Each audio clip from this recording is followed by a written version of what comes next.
Here's my mission. Help people have an extraordinary, magnificent life. Yeah. Now, what does that look like? Life on their terms. So your terms are completely different. So your metrics might be, I want to do this in my business, I want to do this in my body, you be that way. Somebody else might be, I want to be happy no matter what happens. That's my metric. I want to literally be honest that when I start to feel any form of suffering, I kill it like a dead bug and I crush it and I'm back into a beautiful state. An extraordinary life is life on your terms, and there's two parts. Part one to have an extraordinary life is mastering the skill of the science of achievement. How do I take what I envision and make it real? And how do I do that quicker, faster, better, easier? The ability to manifest what you come up with and make it real, like you've done with your company, yes. That's a skill set. I spend an unbelievable amount of time helping people do it faster, quicker, better, showing them the shortcuts, teaching them the strategies, modeling what works so you can save yourself a decade. But I would submit to you that having done this for 38 years with, 50 million people at this stage, I can tell you that the science of achievement, there are a lot of people that are damn good at that, and they still don't have an extraordinary life. They have an extraordinary life. You see it as extraordinary, but I get the phone call from the multi-billionaire who tells me he wants to do this thing on his business, but what he really find out is he's miserable as hell, and he's hoping somehow I'm gonna rub off on him on that side too. Right.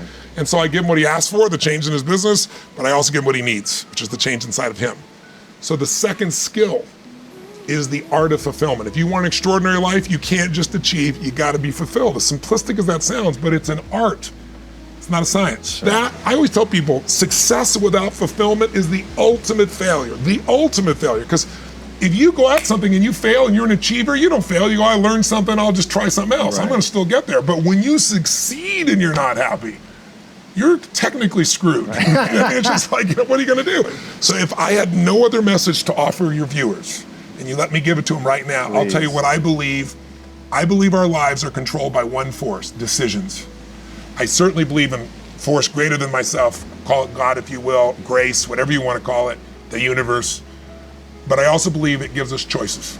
Yeah. And the decisions we make control us much more than the conditions we meet. It's not the conditions, it's your decisions. Decisions of what to believe, decisions of what to do, decisions of what to give. I say to people, think about, look back 10 years ago, 5 years ago, 15 years ago, and think of a decision you made that if you would have made a different decision, you'd have a totally different life today. Better or worse, I don't know, but totally different. Right. And the most important decision you can make above any on the face of the earth is deciding that no matter what happens in your life, no matter what happens, you're gonna live in a beautiful state. And what the hell does that mean? It means that you're not gonna suffer.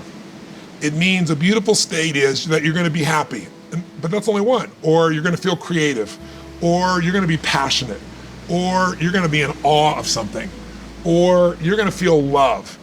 Any state that's a beautiful state is really the core essence of who you are without fear, right?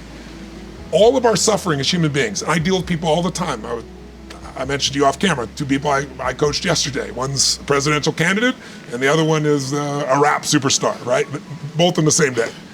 And without naming any names, people that have everything, by your point of view, most people's point of view, they have the fame, and they have the love, and millions of people love them, and they have great economics, financial freedom, and they have homes, and they have the fashion, they have everything, they're the shit. I can't tell you how many of them are miserable.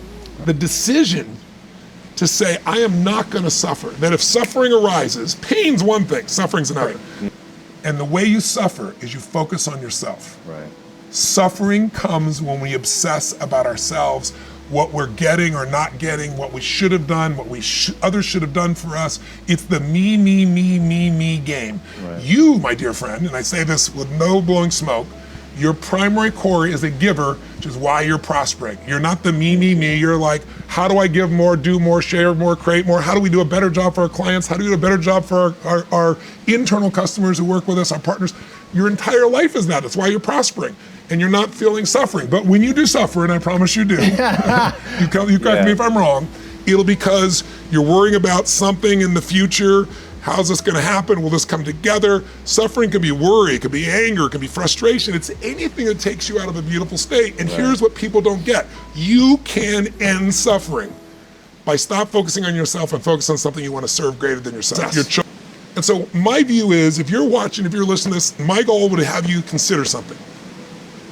Life is short. We don't know how short it's going to be. But if you only had a week to live, I bet you wouldn't allow yourself to suffer over a little crap that makes you crazy normally. I think you would probably spend time with those you love. You would do what you love. You'd take awe in a sunset. You'd smell the air. You would take in everything in those final moments that you possibly do. So my thing is, why wait? Right. Why wait? Why not just decide that if I start to suffer, I know the solution, because suffering is me obsessing about me. You might say, it's not me, I'm worried about my kids because they're not doing well. No, you're worried that you haven't done enough for your kids. It's about you still, right? Yes. You know, you're worried about what was done or what you should have done or what shouldn't have done. And you can end that in an instant by becoming aware of it and saying, I have made the most important decision of all. Right. I'm gonna live in a beautiful state. Because here's what's gonna happen. Anybody watching, you may lose a family member, you probably will. Somebody may get cancer. Your business the government might change the rules. They might change things radically that you can't even do anything about it. You might go bankrupt. You might get divorced. I'm not saying anybody will, but no one knows what's going to really happen in your life. Life's full of uncertainty, but here's what you can know. You can decide that no matter what happens, you can have a great time.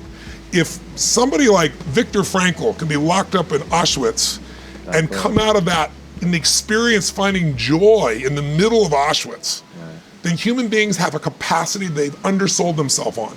We think that the outside world determines how we feel. If people have to behave a certain way, if your husband or your wife or your kids or your coworkers or whoever, your boss, has to behave a certain way for you to be happy, and if they don't, you're unhappy, then you're always gonna be unhappy, because the more people around you, the more they're gonna change that, because they're all human, right?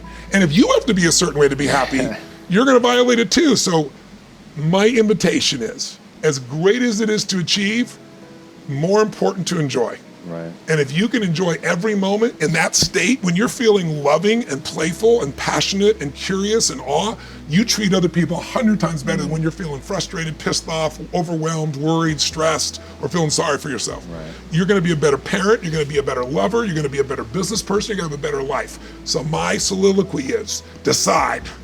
Decide today. And actually say, what if I cut it off? What if I said, I'm not willing to settle and I'm just gonna live in a beautiful state? Doesn't mean you won't feel bad, it doesn't mean you won't stay there. You instantly change. That's doable. I'm on a mission to help people end suffering. Yeah.